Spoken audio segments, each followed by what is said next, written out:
He's trying to demean me and my work. For some odd reason, it's just so suspect as to why he's doing this after not speaking to me for several years and then all of a sudden just coming out and attacking me. And this is like supposed to be a big deal or something to him. I don't know why it's a big deal, but he's making it a big deal. Hey, aloha everyone, and aloha Enki35. Actually, I'm not trying to demean you at all whatsoever. And like I said, I'm not even actually mad at you. I'm only mad that you're unwilling to face the truth. As a person, sure, I like you. I don't have anything against you.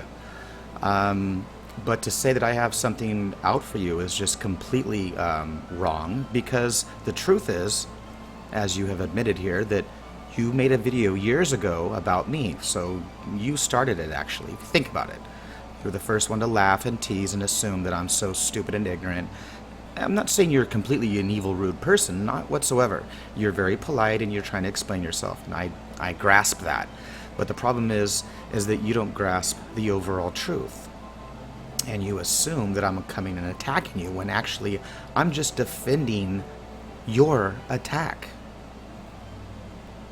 In fact, let's take a look and see who started this, because you're going on and on about, why am I doing all this? Sweetheart, I didn't do nothing. It was you who started it. Let's watch the video where you make it a big deal about the calf, when I was just speaking, that was just a brief word in my long paragraph. And you seemed to make a big deal about it and stopped and highlighted it and specifically stated that Marduk is not related to the solar deity, nor is he related to the calf or the bull whatsoever. And that was your whole statement, why you stopped and why we're still here talking about it. And I've proven beyond a doubt that I was correct. But let's continue. Bull was Marduk a solar horse? LOL, no. He was the solar calf. I'm going to stop right there. He was the solar calf. No, Marduk is not even a sun god. Marduk is not a solar calf. As far as Marduk being a solar calf, no, he is not a solar calf, because Marduk has been related as the son of Enki or Enki, and that means he is a first tier god, and that is why he is not a solar calf. He is not a sun god, never has been a sun god. That was just the discrepancies with the writers and the priestly sources that they were writing to try to intertwine. But due to the fact that Enki is his father, a first-tier god, that... So, as you clearly see, it was you who stopped and chose and picked a certain subject within my paragraph that you assumed I was wrong about. And it turns out that you're actually wrong. So, let's take a look and examine that. You first stated that he's not related to the sun, he's not the solar calf. Well, let's look at the pantheon of Sumer. And what do we find? They were all bull gods, as you even admitted. So you dispute that he is the solar calf, and that's why you stopped your video and you basically, went to educate everyone and me that I was so wrong. Well, it turns out that you're absolutely wrong, and you just weren't aware that he was the solar calf. That's the problem. So I proved that Marduk is a solar calf by showing you all of the sources that you required and requested, and I was 100% correct. But you're trying to say that, oh, I originally said that because Amarutu, the sun god, the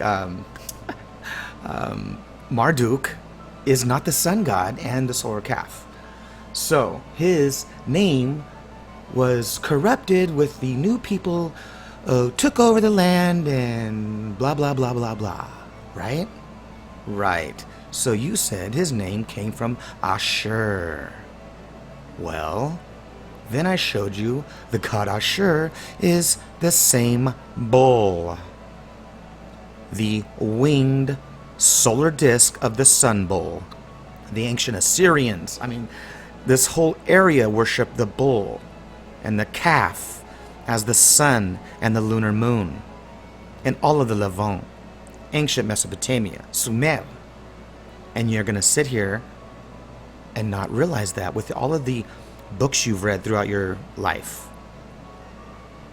Why would you not understand and grasp the simple concept?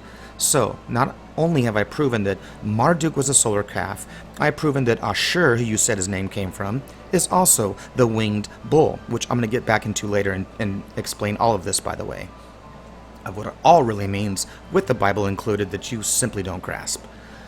But the Ashur is also the winged solar sun disk bull, and Marduk was the solar calf of Utu. Now I'm going to show you exactly that you went on and on for so long. I'm going to show you that Enki is his father and he's a first tier god and all that. Really?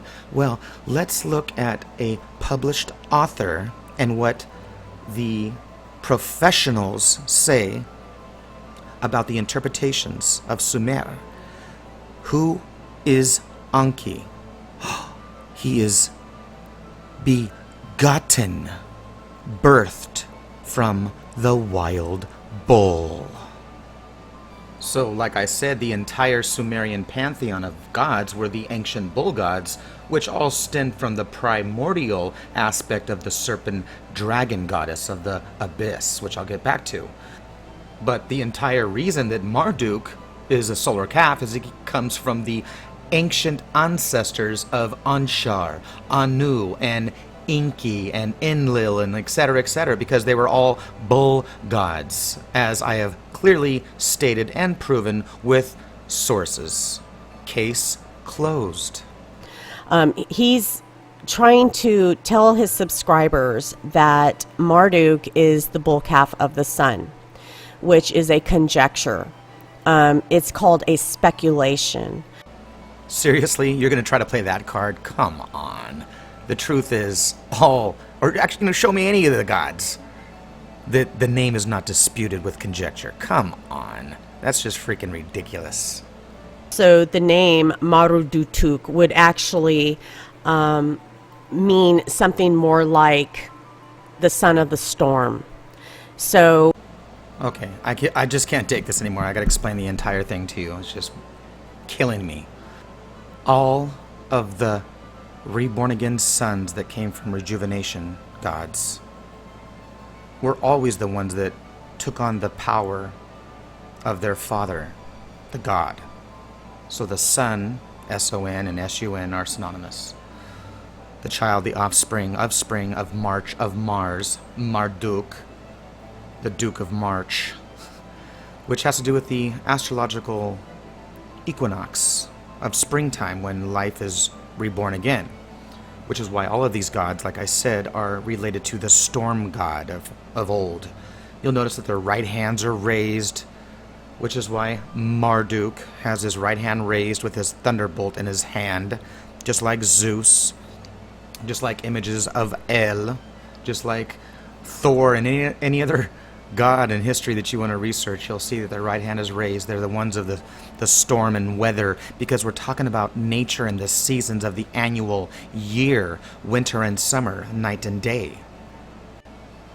So Jesus is Zeus, Zeus is Yahweh, Yahweh is Baal. It's all the same. That's why you're talking about Enlil taking over, or Marduk taking over Enlil, and you just don't seem to grasp that all of these different gods did not exist whatsoever. It's the concept of the father and the mother and having an offspring.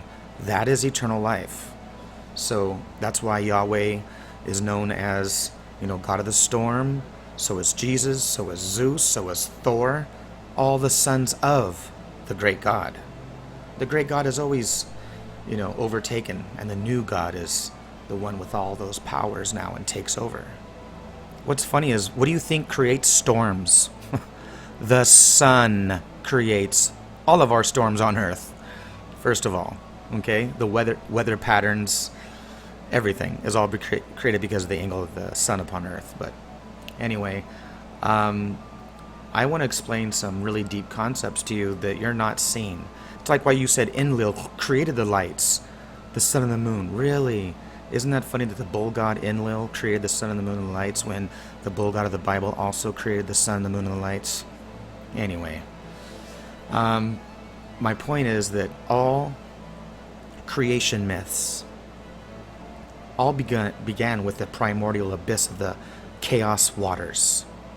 If you're going to Egypt, the Levant, Greece, even today, Germanic, whatever, you're going to have this same story of the primordial waters, usually of the goddess, the black abyss, and then you have the serpent or the dragon.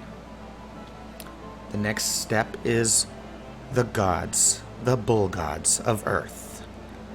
Egyptian, the Levant. Care if you go to Native Americans, you want to go to Greece, Rome, even today in the story. So, that's why the Bible is all about the red heifer, calves, and bulls, and etc., which I'll be proving in a whole different video. It takes an entire video just for that. But you see the aspects of the serpent and the bull or the calf is the primordial essence of the sun. Go back to Egypt. What is the sun god Ra? Look around the sun disk. What do you see?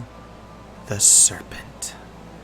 You can go to Aztec, South America.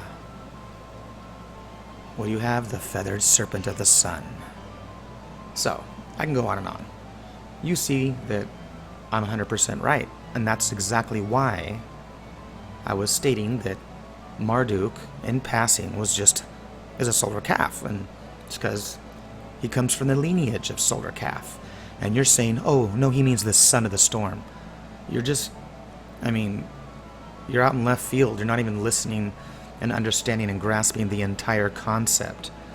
All of these ancient stories are about the season of summer and winter, the harvest. These are all creation stories that relate the human aspects of life with the anthropomorphic characters of the zodiac wheel. So when we're looking at the ancient Shedu, the Malach, which is the angel, in Assyrian times you want to see the winged bull with bull's feet and the body of a lion. All this that people just don't grasp, the four attributes.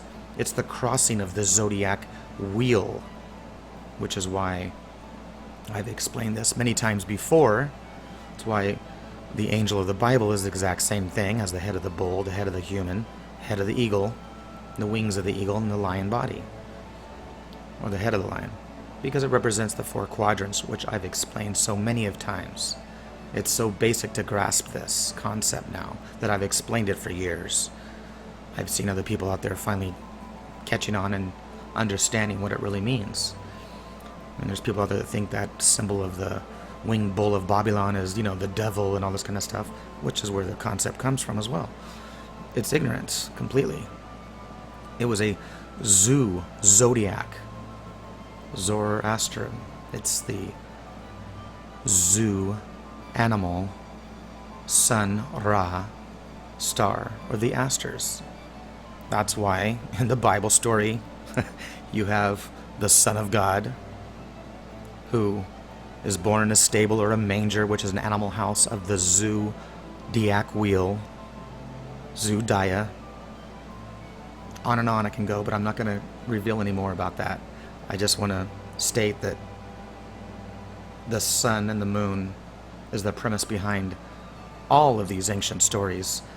When we look at ancient Babylon, the ancient battles of the grains, the battles of summer and winter.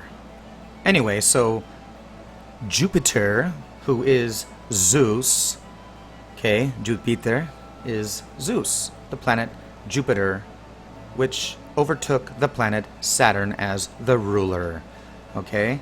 So his number is 4. That's why Thor's Day is the 4th day of the week. thunder, Thor's day. Yeah, Baal.